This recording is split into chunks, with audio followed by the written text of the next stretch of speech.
Good evening. I'm very excited to be able to present to you our speaker for this evening and the kickoff of Sustainability Weekend. So we at Energy Week are extremely excited that we've had this opportunity to partner with Sustainability Weekend, including Tamara Amen, who's here in the front, to put together some exceptional programming for this sort of crossover event. And so this evening I would actually like to welcome to the stage Balaji Ganapathy. He is the head of workforce effectiveness and oversees the functions of HR, business consulting, diversity and inclusion, corporate social responsibility for over 35,000 employees of the Tata Consultancy services in North America. His primary responsibilities include coaching sales and business teams for business growth, driving talent management and retention initiatives, leading the corporate social responsibility strategy, and incubating a culture of inclusion. Balaji serves as a chair of the STEM Connectors STEM Innovation Task Force, chairperson of NPower's TCC Advisory Council, vice chair of the Million Women Mentors Leadership Council, executive committee of Impact 2030, World Economic Forum's Education Steering Committee, and as part of the U.S. Chamber of Commerce's Education, Employment, and Training Committee. As head of HR for Global R&D, he's part of Tata's Corporate Technology Board with a mandate for institutionalizing a culture of innovation across the organization, which makes him the perfect guest speaker based on Sustainability Weekend's themes of equity, diversity, and sustainability inclusion. As head of HR for TCS's Corporate Learning Center, he led a team responsible for onboarding and integrating over 12,000 campus hires. I am very pleased to welcome Balaji to the stage.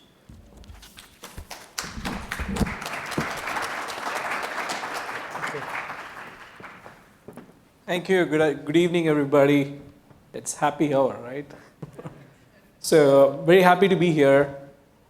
And thanks to Carnegie Mellon for inviting me to speak to you and share some of my thoughts and perspectives about equity, diversity, inclusion, and a few other things. I hope you'll have questions because I have prepared for half an hour, and I hope the rest of the time we'll spend in interacting with each other. A couple of things I thought of when I was sitting here watching these young upcoming professionals come up and present on stage and share their concepts. It took me back 20 years when I did the same. And it's really invigorating to be an entrepreneur and have amazing concepts that can change the world. Right? Mine was on a fuel cell powered car, which goes and very well aligned with the theme of clean energy and reducing energy consumption overall. But some of the things that I learned during that time stay with me even today, 25 years later. The second thing I want to mention before I kick off my session is the great relationship between TCS and CMU. Very thankful for this partnership, this amazing partnership. 2 years ago, TCS made a $35 million endowment to CMU, and as a result of that, we're starting to see the vibrant innovation that's going to happen around the areas of robotics, autonomous systems, and artificial intelligence, and so many other digital technologies that are powering today's economy. And that's going to be the how I'm going to frame my session and talk about education as really a great lever for economic opportunity and the role of digital technologies within that. That's what I'm here to share a message around. So when I entered the workforce, in fact, I was an entrepreneur before I joined TCS. So when I entered the workforce, the kind of things that were being talked about were email, having access to email itself was a great thing. Having access to a computer to do something was even better. and technology meant something else. In today's world, technology means something incredibly different, right? If you think about what has happened over the past 2-3 decades in terms of the proliferation of technology and also the rate at which it has been adopted and commercialized for business good as well as societal good, it's incredible. So we live in a time where we are able to use buzzwords like big data and analytics and Internet of Things, and it just doesn't stay as a buzzword. It's actually practically applicable, very much approachable, and accessible to people to create innovations around and commercialize it, and also use it for social good. So we live in a very interesting time. So what does the future look like? The future is here and now, is my first message to you.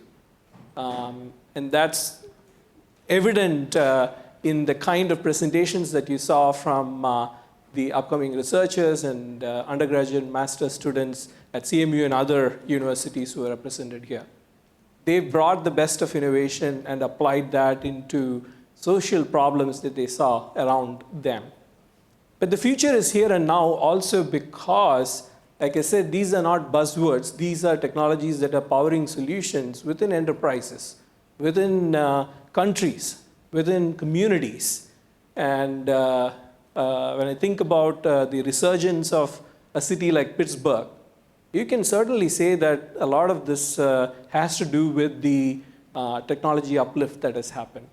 Right? So, so the future is here and now. That's my first message to you. And when you think about the opportunities that lie ahead, there's tremendous possibilities that are there for us to really harness and utilize the potential of. So some of you may be familiar with the concept of the fourth industrial revolution and what that means. And for those who have heard of it but want to understand more, I have a short video to play.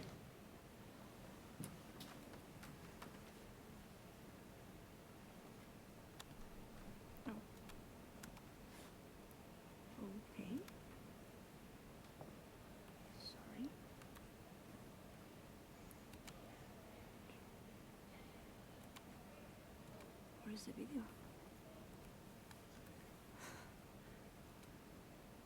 Oh no. No? Okay. That's fine. I'll do a 1-minute summary of that. The fourth industrial revolution is basically following the first three. The first three, many of you may be familiar with, but the use of steam to really drive up production and productivity was the first industrial revolution. The second industrial revolution was the use of electricity to commercialize and then, again, increase productivity, but bring in some mechanization and machinization into society. And the third industrial revolution is all about computers and information technology and the ability of those technologies to then, again, enhance societal growth and productivity, right? What is happening today is that we are in the early stages of the fourth industrial revolution, and what is so different between this particular innovation cycle, which is known as the fourth industrial revolution and others, is that it is happening in a space where three different areas are intersecting, right? You have technology that is in the intersecting with nature and biology, and also systems. So you have three different elements coming together, and the opportunities that then become available for the kind of innovation that can happen is completely different. So that's what you're seeing in rapid advances, for example, in drug discovery, bionic arms. On the other side, you're seeing rapid advances in things like autonomous vehicles and what it can do, UAVs, and yesterday I was reading about the success of a small startup, not small anymore, a startup called Zipline that's using drones to deliver blood to people in Rwanda, right? So the availability of these technologies and what it's doing is flipping the whole innovation model upside down, right? So as an organization, let me shift gears and think about it from an organizational perspective, right? As an organization, what is it that we do in order to, really harness the power of these technologies? That's what I want to spend a few minutes on, and then that'll lead to my next part of the session, which is more around what does that mean for society at large, and what role do each of us have to play within that, right? So we, from a company perspective, we look at this, and the way our thought leadership framework is laid out, we call it as Business 4.0. And Business 4.0 is all about, we are a B2B company, a technology company that's providing digital services to Fortune 100, Fortune 1000 companies around the world, right? So when we view it, what we are saying is that these technologies are helping us take our customers, who are enterprises, be more intelligent, agile, automated, and on the cloud. And what is behind each of those 4 technology-led innovations? Intelligent means having not just access to data, but converting that data into insights and using analytics to lead us to data-based and evidence-based approaches to decision-making, right? That's what being intelligent enterprises is all about.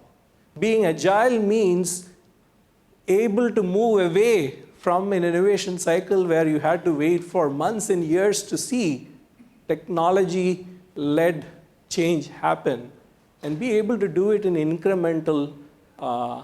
incrementally as you grow your enterprise, right? And so for those of you who have been on the corporate side, you can understand the challenges involved in technology projects, right? These are never on time, never on budget, and by the time you get to the point where the software system is implemented, its need is already gone. I see somebody smiling in the audience. Yeah, you've felt the pain.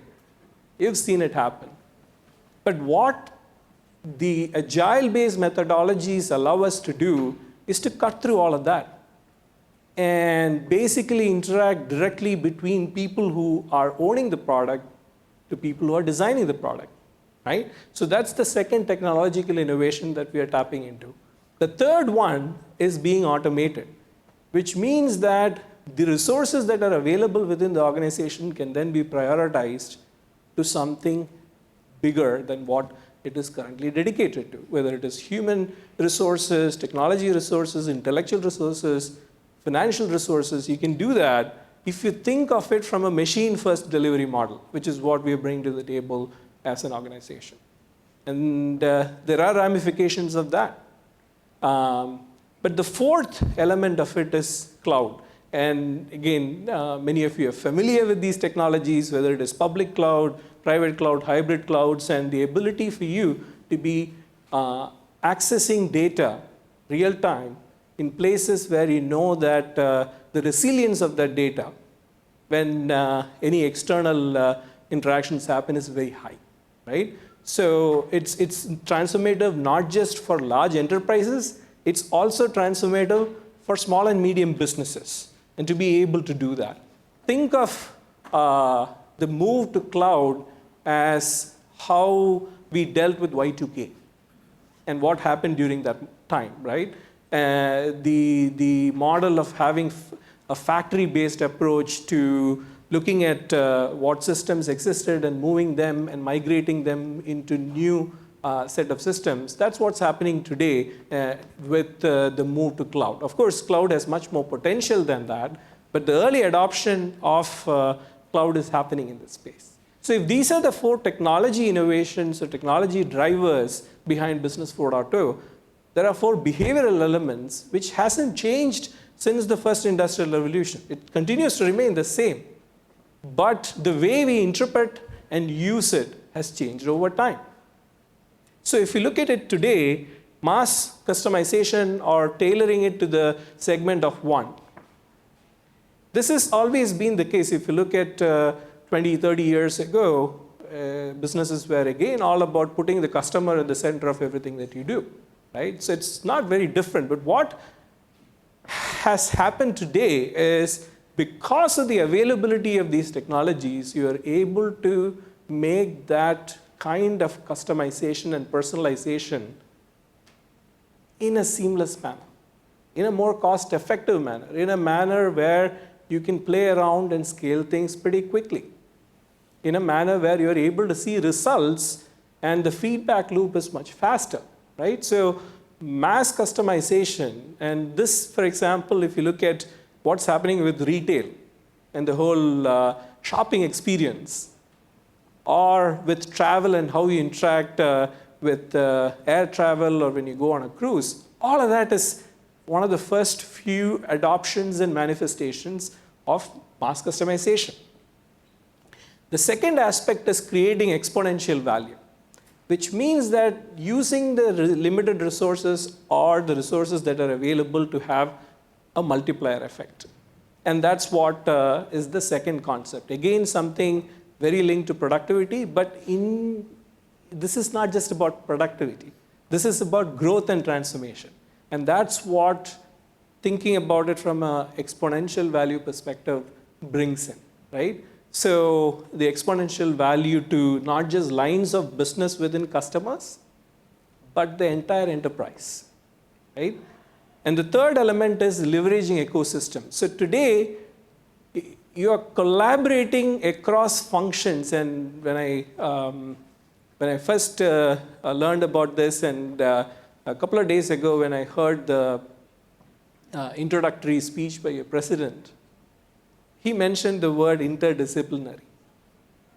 And I think that's where leveraging ecosystems comes into play, because you're no longer siloed within the boundaries of a discipline or a unit or a business line, but you are actually leveraging ecosystems not just within your organization. In fact, we have a co-innovation network where we have researchers, we have startups, we have academic institutions, research institutions, all of that you can tap into as you are thinking about innovating a new product or a service or an offering, right? So, and these ecosystems are tremendous. If you are able to tap into, for example, public infrastructure systems and have that interact with data that you have within your organization and create something of value for a town or a community, think of what it can do, right? So earlier you could imagine that, but you couldn't deliver it because the constraints that were placed by the technological challenges. Today you don't have that anymore, right? So the fourth element is embracing risk. And this is all about our journey as an organization to reinvent ourselves every few years or every few decades. We've been in business. This is our 50th year of existence. And if you meet people who have been 20, 30 years in the company, of which there are a lot, you ask them, how were things when you started with the company? You get tremendous stories that bring a lot of historical perspective of the change that happens within organizations, technology companies, and information technology companies, and where we are today. So the embracing risk is also about being able to channel those thoughts and culture to help our customers also embrace that risk. But do that in a way that's very diligent, right? They are able to embrace that risk, pilot new ideas, new technologies, new offerings, which you can see an immediate effect on the customer side also. And this is happening all around the world. This is not just isolated to the US. This is happening in Europe, UK. Companies around the world are doing this, right? So in summary, all of this can happen only if we harness the abundance that is in the middle of this whole new ecosystem. And abundance means, from our point of view, abundance of talent and abundance of opportunities, right, as a company. But if I now shift focus and look at the abundance that is available around us in the world and where that had, it's amazing. We keep thinking about the challenges that we face as a society. 3 billion people employed against 7 billion citizens around the world. And if you look at the UN's Sustainable Development Goals, that will give you goal sheet of how the world can become a better place, right? 17 goals that speak to the challenges that exist around the world. But the resources are also available on the other side, right? So whether it is talent, whether it is technology, whether it is access to better infrastructure, better thought process, better, so many things have changed. So in that context, if I think about a person living today and wanting to participate in this new economy, in this new fourth industrial revolution economy, there is a bridge that we need to put in place. And the bridge is needed because the way our education systems and society has prepared people over the past 100+ years to participate within organizations or be entrepreneurs and business people on their own, that's not going to work anymore. It worked really well for an agrarian era. It worked in a pretty good way for the industrial era. But the demands that are being placed on young people as they come up through life are very different today. I look at my own daughter and I wonder, the day when she's going to ask a question that I can't Google up, right? It's going to happen someday because kids are much more smarter. They have access to more information. They fail fast, fail early on in their life. So they are learning resilience and how to learn. And they're coming up with all of these kind of mindsets in order to face the world. But if we corner them or if we put them into a system that is not meant to provide the kind of experiences that is required to participate in the new economy, that is a challenge, right? So that's something that all of us have to think about. And this is not to say any system is good or bad. It is what it is today. Even more, what worries me is that the people who are not participating in the economies of today, right? If we are here in the room, we are really privileged to be part of that society where we know what our roles are, what we could do well, and we are doing those. Think of the underserved and the underrepresented parts of society, where today they don't have access to these opportunities because the education and the awareness that is required for people to get there is not there today, right? So think of that for a moment and think of how we can advance that. So that's what I'm going to spend the next few minutes talking about. And I want to start with 3 metrics for you to frame this problem, right? One is that if you look at the world of today, this was a statistic that is from 3 years ago, still true today. 35% of core skills that are required in careers and opportunities of 2020 are changing during a 5-year period, which means that this is our world changing from under our feet. What was my first message? The future is here and now. And it's happening for people who are employed or people who are entrepreneurs who are doing these businesses. The way they have to interact with organizations, the way they have to think about innovation, commercialization, all of that has changed.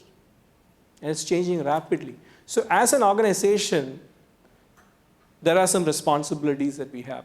As society, there are some responsibilities that we have to understand what these changes are and make sure that these are signals that are passed on from the world of work to the world of education and beyond. Would you agree? The second statistic is that 65% of students who are entering primary school today are going to be in jobs that do not exist yet. How do you prepare a world where you don't know what the jobs of the future are going to look like? And believe me, these kids who are participating in these opportunities, they know where to go, they know how to go. But as society, if you look at it in scale and the disparate systems that exist across countries and across continents, then the problem that we're dealing with is totally different, right? So not only do we have to envisage the future and understand what that is going to look like, we then have to translate it backwards to how this is going to unfold and what can we do today that can prepare people for that future tomorrow, right? And the third element I'll put in front of you, the third statistic to frame this problem is that I mentioned earlier that technology also comes with some challenges, right? And many of us have seen and heard the doomsday scenarios of millions of jobs going to be lost because of automation and new technology adoption. While I don't subscribe to that view entirely, I think the element of truth that is there are two elements of truth. One is that what we call as a job is going to change. So the skills that are required, while some may remain and some part of that work will remain, some part of that work will go away. And as you can imagine, it is going to be the mundane and the repetitive aspects of what we do today in our jobs that is going to change. But as a result of that, there are going to be some work streams, some career paths, some jobs that will disappear. And that's been the case with every industrial revolution that's happened. The second element of truth, which is troubling, is that if you are a woman or if you are a person from a minority background, the impact on you is going to be much higher. And that's where the burden of what is going to happen is going to fall on those who already don't have the kind of support that is needed or the opportunities that are needed, right? But even with all of that, I believe that we have a great future ahead of us, because I don't believe that machines are going to take over. I believe that it's going to be the people like you and me who are going to determine where our world heads next. Of course, that means that we need to be responsible. We need to think about what kind of boundaries we put around how we innovate, and doing it in a way that is not just fair and just, but also equitable, right? So how are we doing that? And what kind of thoughts can I bring to the table from the experiences that we have had as an organization to bring to this discussion? And then I'll open it up for questions and interaction on what other ideas we could have. So as a company with 380,000 employees around the world, we have a few things that work really well for us. It is the talent and the abundance of talent that is the starting point. So rather than look at this as a problem of, do we need these many employees? What's going to happen with employees in the future? We looked at it as an opportunity to prepare the same set of employees for a new tomorrow. The second thing is 130,000 employees are women against a sector where the representation is about 24% today in the US. Most good companies are doing it 22% in the tech sector. That's no great shakes, but we need to do better. We need to create more pathways, which I'll address in a subsequent slide. 133 nationalities, which means that the cultural competencies that are required in the world of work of tomorrow, we have that in abundance. And 50 markets. So market knowledge also we have in abundance. So that's what we look at as our strength as an organization. So if you view your own personal strengths in the context of where we are and where we are going, that's a good starting point. Then what do you do with it? This is just a summary. 2.2 million people have been reached through the work that we are doing over the past few years. And we've invested close to $200 million in societal initiatives.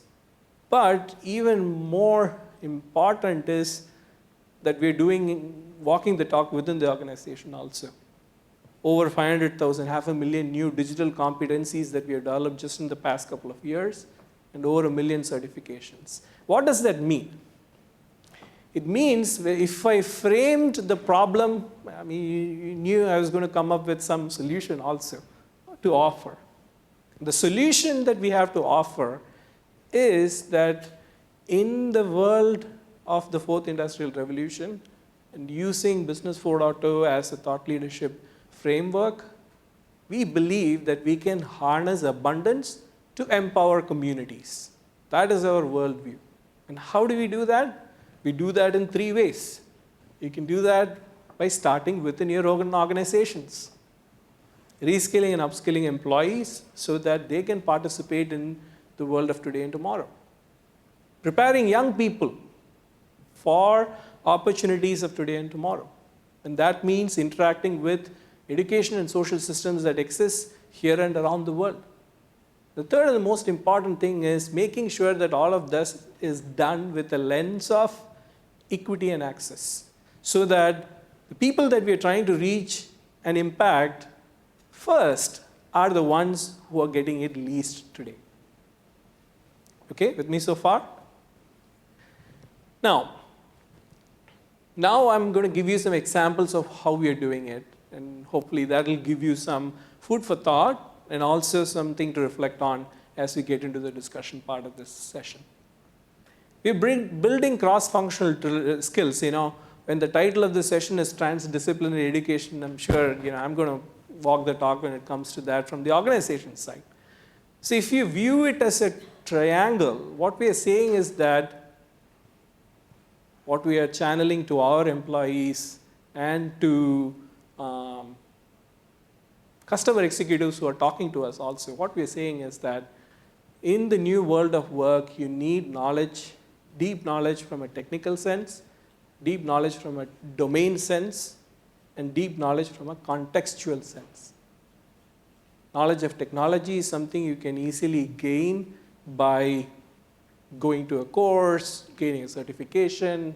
Knowledge of domain is something you gain not just by attending a course, by working in a, say for example, an energy company, you gain domain knowledge, right? But the third element, which is the power of your existing workforce and people who are already at work, is the contextual knowledge of how to do what to do. And all of this coming together is what is powering the Business 4.0 journey that we're having.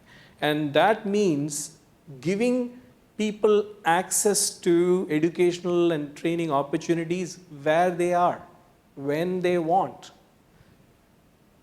So if I go from here to my hotel in Pittsburgh this evening and it takes 15 minutes, what can I learn that is bite-sized and that's useful for me? I open up my phone. I have a Fresco Play app, which is a tool that TCS uses. I scroll down to machine learning. That sounds interesting. Everybody seems to be talking about it nowadays. So what does that mean? And in 15 minutes, I can gain basic knowledge of what that is. And that tells me whether this is something that I have aptitude for, something I want to pursue further. And then I graduate to the next level by signing up for a course. It can be a web-based course, it can be a virtual one, or I can attend it in an external forum. So providing layers, opportunity for layers of competencies and skills to be gained is how we are breaking this down and democratizing it. Basically, you're democratizing both access to these opportunities as well as proficiency, how you gain proficiency in these skills and competencies. So that's the first part. The second part, when it comes to external, and now the rest of my session is all going to be about externally what we do in the community and how we can interact through public-private partnerships and other means. It's all about 3 things. Context, which if you remember I said is the most important aspect. Content and connection. That's in summary what we do with the external world in terms of community engagement. And some examples of how we do that is what I'm going to describe to you. The first one is GoIT. Couldn't be more happy or passionate about a program than GoIT. Next year is our 10th year of running this program. This is in summary, a program that helps young people from disadvantaged and underrepresented backgrounds and under-resourced parts of society to stop being just consumers of technology and start being creators and innovators of technology. How do you do that? Very simply, translating what you saw before this in terms of the wonderful presentations and concepts that many of your teams brought up here and showed, and translating it to a K-12 environment. That's pretty much it. Why? Because some of you who are younger here in the room still know the passion and the what it comes with when the eureka moment that occurs when you're able to see yourself using something that you learned to solve a problem that is persisting you. That's what GoIT does. We help students define a problem that they see around them, or if they cannot, we offer them one from what we have seen in the community or nationally, and then put them in teams. And first of all, start with empathy. If you look at what the World Economic Forum said is going to be one of the top skills for 2020. How many of you have seen? If you've not seen that, you should go and look at that. One of the top skills is emotional intelligence. Right? Starts with empathy. Being able to relate and put yourself in the shoes of somebody else going through that problem, but then being able to disassociate and see how you can address that. Starts with that. Then goes into human-centered design. So we teach them design thinking. And we have narrowed it, and we have really been able to abstract it to a way where within 20 hours, these students are able to absorb these concepts, apply them on a problem of their choice, come up with solutions, present those solutions, and then get excited about working on it after we leave. This with inner city neighborhoods and rural parts of the country where, let alone a technology course or something around computer science, many of those school systems don't even have the resources that are needed to do that. So that's where you can have transformative change. When you apply something that you know can work really well, but really hone how it can do well in a place where the need is the most. So the whole innovation process that happens within GoIT is mimicking what we do. If you remember the 4 technology levers within Business 4.0, Agile was one of them. This is mimicking the Agile methodology that we use within the organization. So they come up with concepts, wireframes, storyboards, quickly program, and see how that solution comes to life using technology. And then get feedback immediately so that they can iterate and improve upon those. And that's what they do. In New York region, this is run in 58 cities across US and Canada, and has grown to many countries outside of the US and Canada as well today. In the New York region, we decided to use the platform that we have as the title sponsor of the New York City Marathon to bring some of these kids and share the concepts that they had, similar to how some of you shared in front of an esteemed audience. We asked them to think about problems around health, around wellness, around nutrition.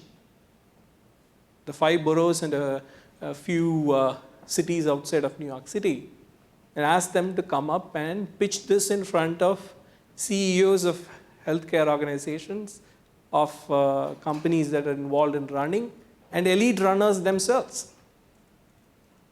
Let's see how they did. We'll play the video. Yeah, this is working. 71 degrees Monday in November. We'll take that. Looking forward to that tomorrow. In the meantime, as we look more ahead to today's race, technology plays an important role in running. The TCS Go IT program exposes students in New York City schools to computer programming and developing apps. We want to introduce you to a team of students in the Bronx who are competing in this year's Go IT App contest. We would like our app to be able to use a supermarket. They can help, build off ideas from our app. Kawan, Shamika, and Natalia are honing a PowerPoint presentation for an innovative app aimed at helping people make smarter dietary decisions. You're going to be really strong in your introduction. The 8th graders from One World Middle School in the Bronx are being mentored by volunteers from TCS. This is the number of people who are eating healthy, and this is the number of people who are obese.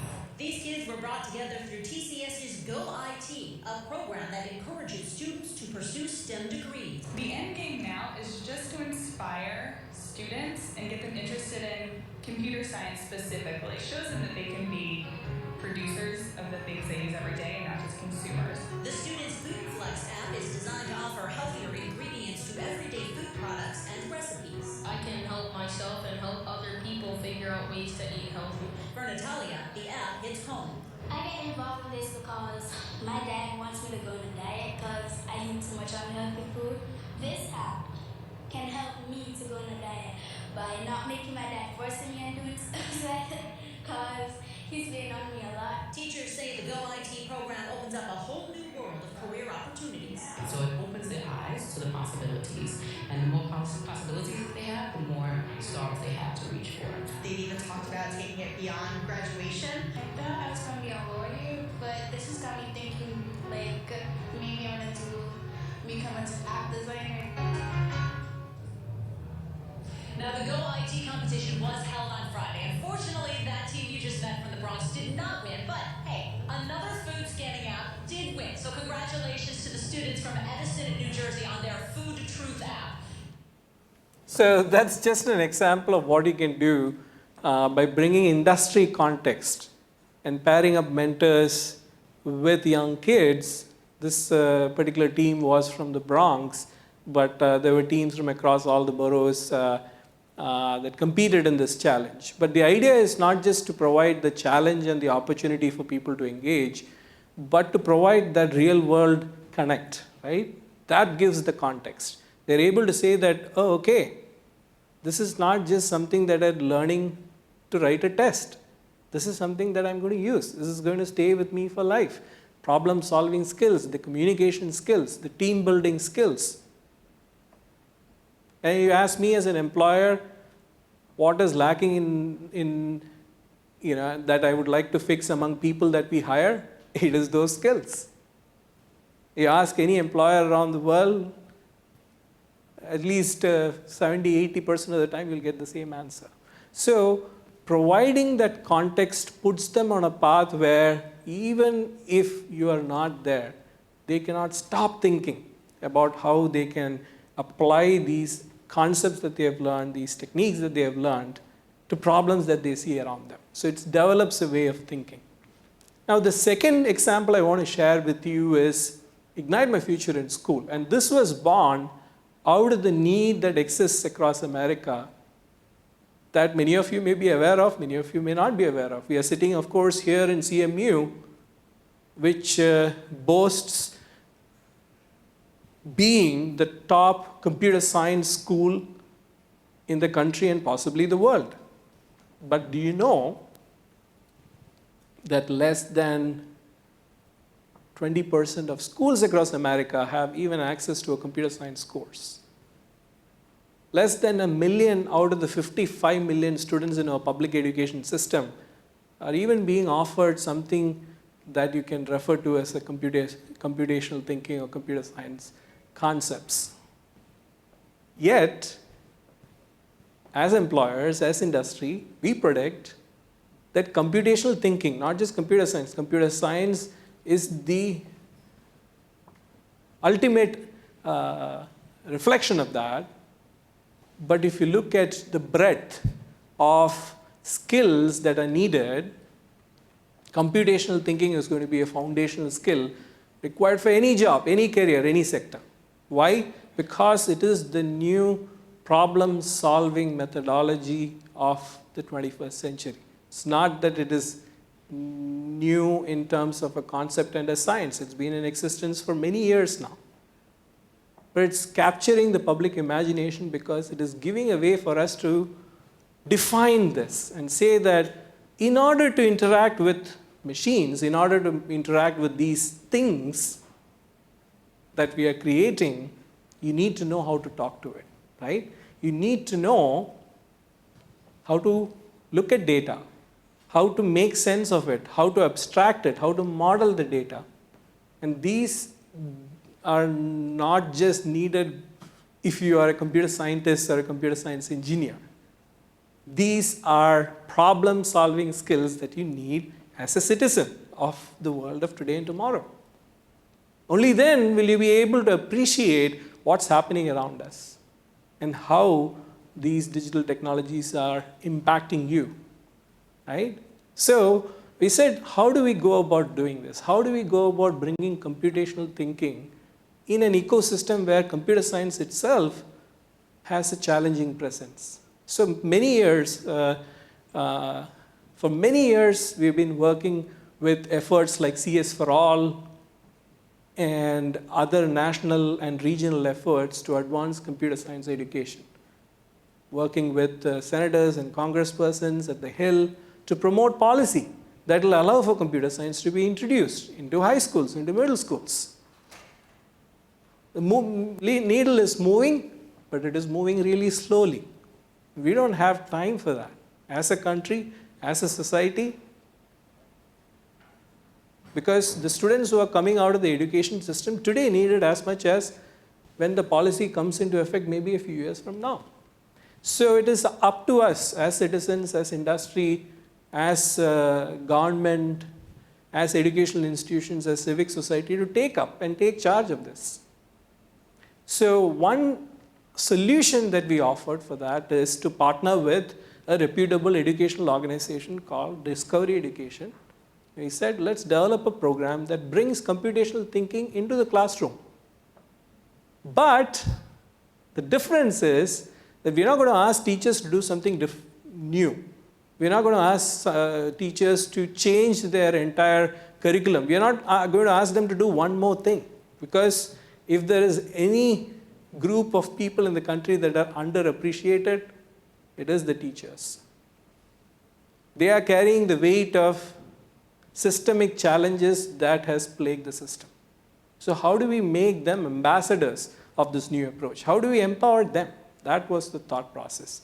So we developed a set of resources that will bring computational thinking into core subjects so that whether you're teaching math, science, arts, humanities, English language, any subject that you're teaching as a teacher, there are 3.5 million of those across the country.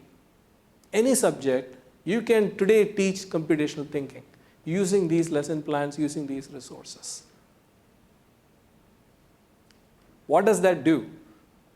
It creates an opportunity for people to not feel isolated and be left out.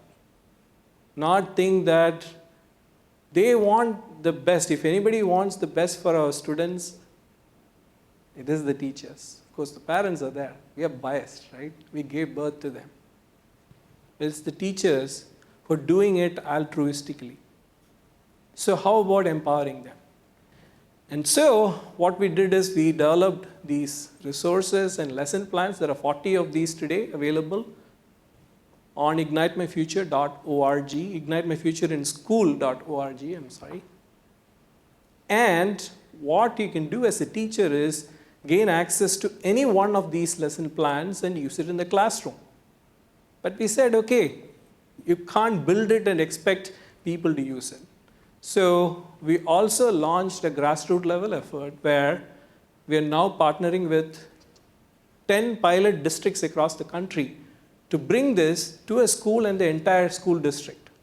Some of the early adopters include the Dallas Independent School District, Harrisburg, Pennsylvania, Janesville, Wisconsin, New York City. There are 3 districts that are adopting it, Charlotte, North Carolina. I can name places across the country that are saying that this opportunity is something that we have to make use of. And so teachers get a full day of professional development. So they are not just getting a chance to understand this new concepts and how they can use it in the classroom, because it's by choice. No one is mandating them. No one is going to tell them that if you don't use this, something is going to happen. This is by choice. But when you do that, can you help them plan their lessons, plan their weeks, plan their pedagogy in such a way that it makes it easy and accessible for them to do it? And that's what that day does. And then at the end of the day, we bring in parents and members of the community for a community night, where they can see the power of these concepts in action, where they see drones and robots and other things, interact with them, but then they get to do some family exercises which demystifies that. So, curriculum and courses and resources, professional development and through partnerships, and community nights that act as that lever for change in the local communities. And yesterday we had the opportunity to talk to our friends at CMU, and hopefully the program will come to Pittsburgh and to school systems here and around Pennsylvania also in the near future. We hope we are committed to do that. These lessons plans, as I said, are available. If you have a teacher who wants to make use of this, please contact us through the website. There are certification modules also available. So if you want to learn about the 7 foundational principles behind computational thinking, even for you, I mean, I found it pretty interesting to refresh those concepts. You can go there, you can view it. It's all self-paced modules with pre and post surveys to help you gauge how much you have learned. But if you are a teacher wanting to use this in the classroom, that's not it. That's not all that we're doing. We're having learning leaders and a network and a community of leaders be created so that both in the location that they are in and nationally, they are part of a larger community. Okay? Most of us are familiar with social networks, but for teachers it makes a huge difference, because if they hear from another teacher what they did and how it worked, the contextual knowledge of how they can apply it comes about. And that's what we're doing through those learning leaders and through those networks. So couldn't be happier with this partnership. We launched it with a goal and a vision to reach 1 million students in 5 years and 20,000 teachers. Sounded ambitious. We started in this school year, 2017 September. We've already reached 2,500 plus teachers and 150,000 students. So we believe that this is something that's really powerful, that can change the way in which people learn in a transdisciplinary way. So not as silos of math and science and arts and humanities, but use computational thinking as a common framework to bring all of this together. And there are some impact measurements also. If you're interested in that, I'm happy to talk about it as in the Q&A part. Now for a video of how this is working in the Dallas school system.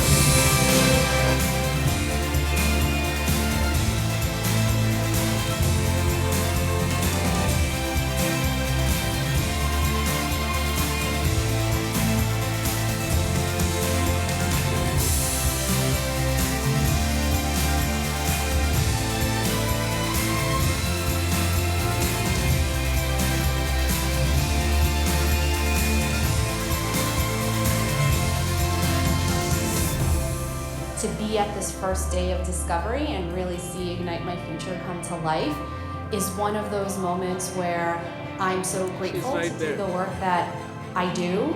The careers of the future are changing almost faster than we can keep up with them. And it's exciting for our children, and we're excited for them, and we want to do as much as we can to help them not only be prepared to be amazing human beings, but also to be agile in the workforce and to have lots of really cool skills to pull from. We are going to set the stage for this country around this particular initiative. We have to do this. Where the country is going, the world is going, we really have to give our students this opportunity. And the way that we do it is we teach our teachers.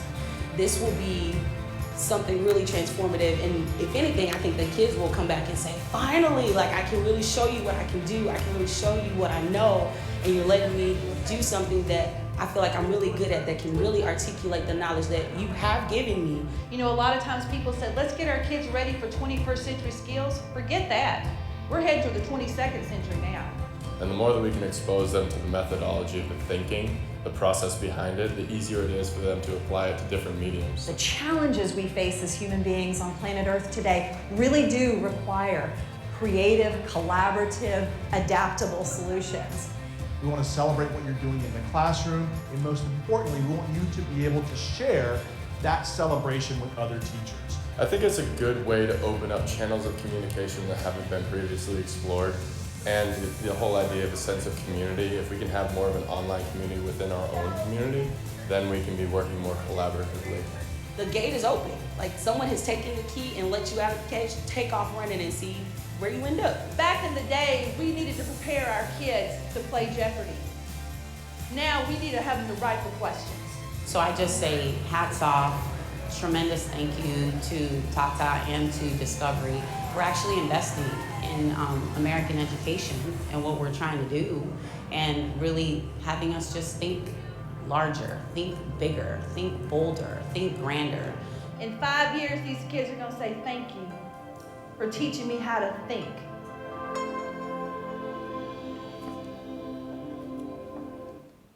The last part I want to mention is that content and context is not enough. You need to have connection so that once they have the knowledge of how to use these skills, have the right kind of foundational skills be available, not just through after school and out of school experiences, but within the school system itself. You also need to connect to careers of today and tomorrow.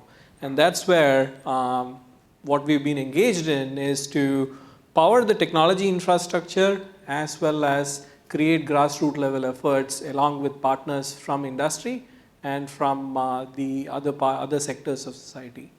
And again, these are efforts that span across the country, across all regions, across all demographics. But three specific initiatives I want to mention is, one is Million Women Mentors, which is an effort to help advance girls and young women in STEM disciplines and careers. And again, here the metrics are pretty ominous. The wage gap is real. The education gap is even more real, right? So how do you build bridges and opportunities? And that's what this particular effort is doing, both through grassroots level efforts where companies are identifying mentors who can engage with young girls and women, but also as these young women enter the workforce, the statistic also says that 50% of the drop-off within the STEM workforce for women happens in the first 10 years. So what do you do to improve persistence? How can you pair them up with internal mentors within the organization, sponsors who can help them advance? So those are all efforts that are going on. Happy to share that when we started, we wanted to reach 1 million. That was, we started in 2015. And by 2017, we had crossed that 1 million. Today, we are at 2 million pledges for mentors and mentees for this effort. And we already crossed 1 million actual mentor-mentee engagements that have been reported across the country. So again, very much aspirational scaled effort to bring this to attention and engage from an industry perspective. The second one is US 2020, which is again, an effort that is built around students of colors and students from minority groups, but high impact mentoring. So you're looking at a city like, say for example, Boston or Chicago or even smaller towns, and saying what is the baseline for STEM mentoring that exists today? How do you grow that? How do we do that in partnership with smaller organizations that understand the problems and are best suited to find solutions to it? And that's what's happening with this effort. About 17 cities across the country are involved in it. Every year, with the previous administration, every year we were giving out STEM mentoring awards at the White House, hoping to continue that with this new administration as well.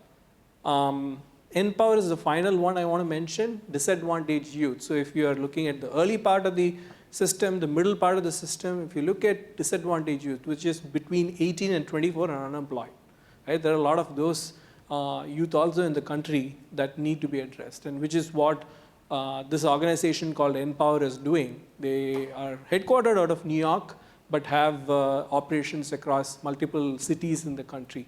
And the focus is to have a 22-week curriculum that can help provide technology skills that make them employable. That's the crux of it. But the focus is on disadvantaged youth and veterans. So those are the 3 examples I wanted to share with you. I want to summarize this whole session by starting where we started, that the future is here and now, which means that we need to act at the pace of innovation, not at the regular pace that we have been at. So if we have to increase our pace, we need to have sustainable solutions, but scalable solutions also. And it is possible. If a company like us with our partners can do it, with your brain power and the knowledge and wisdom that you have, we can do so much more, right? But it needs us to really come together, to cross boundaries and sit together to look at these solutions. And think of scale and impact and sustainability at the get-go, not start the effort and then do that later, which I thought was well represented in many of your student presentations. They thought about where this is going a few years from now. That same mentality is what we need in these social efforts. The second is providing education, whether it is in college or school or in general, because you don't stop learning just because you're not attending the school, right? So in general, lifelong learning as a mentality, as a culture, means access to education that is, of course, it has to be fun and engaging, but also that is relevant to the need of today and tomorrow, and that is contextual. Investing in building resilient populations, so cities like Pittsburgh, communities need to look at where they are today. The jobs disappearing will happen in some communities, but we can't fight it alone.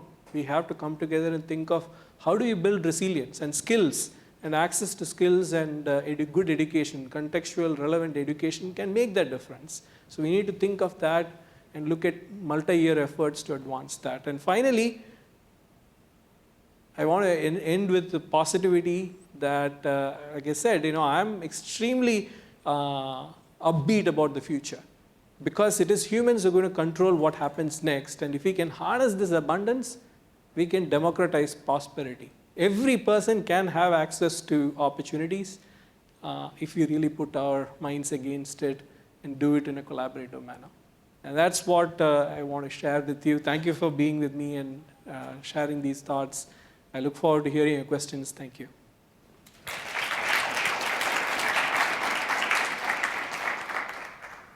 We have an app where we've been collecting questions throughout the session, so we'll just do a couple of them. The good news is that we have a reception immediately following, and so folks can talk with you directly and ask you some additional questions. I'd like that. So Thank you. The first question is, someone wants to thank you and TCS for the incredible support of CMU, both students and faculty. Can embracing risk and change be incentivized in large operations? That's a good point, and this is where everybody wants to change, but nobody wants to change, right? So incentives and culture are so important. This is what I learned. Part of my bio involved being the head of HR for our CTO and R&D group. And researchers, as you can imagine, are ones who are, have a methodical process, a scientific approach to things, but not always the best at commercializing ideas, right? So doing research for research and advancing that field used to be what our organization also was focused on. But through an effort where we created bridges between the research and the business applicability of that, we were able to, create a change and create a culture where innovation and incentivizing innovation became the theme.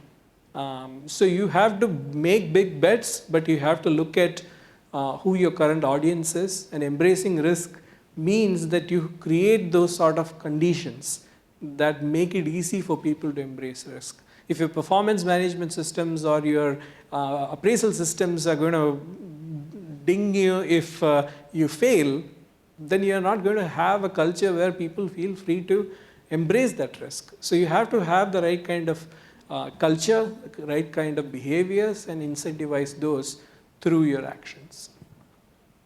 Another question, and we do have some good questions. With its strong IT background and heritage, how will TCS participate in the advanced robotics business? So we, of course, view ourselves as a services organization that powers other organizations in their efforts. So it's primarily going to be collaborative in nature. And even today, some of the advanced robotics, whether it is in the automobile sector or in the energy sector, or in oil and gas, we are doing a lot of efforts that I can't talk about because of client confidentiality, but we are certainly right there. So it is, our space will be where we can help our customers reimagine how to move from where they are today to adopt these technologies and then bring it to their customers, their end consumers. So that's the space that we're going to continue operating in. But I'm looking forward to a day when a robo will run the New York City Marathon. So that's something, I'm looking forward to. And so let's have one last question. Can you tell us what, as university students, we should be thinking about? What's the number one message you'd like to leave us with? Stay grounded. So every time I meet someone and I'm wearing this pin, I get asked this question, what is this about? This is the United Nations Sustainable Development Goals. Why do I wear it? Because it gives me perspective. I think as students or as individuals participating in society, that's all we need. We need somebody to remind ourselves that we are not the world, but we can help advance the world. So staying grounded, having perspective is the starting point, and then the rest of it will follow. Thank you. Thank you all.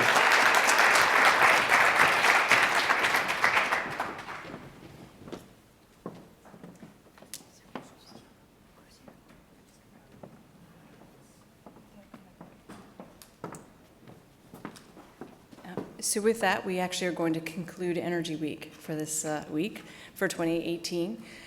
We are planning Energy Week for 2019 already. It will be March 25 through 29. So we look forward to seeing you in the future. But from all of us, the team, Amanda and Jay Whitaker, and all of us at the Scott Institute, we want to thank you for being with us this week. For those of you who are staying for Sustainability Weekend, we look forward to seeing you tomorrow. But otherwise, thank you very much. We'll talk soon on the other side of that wall, which is our reception. Thank you.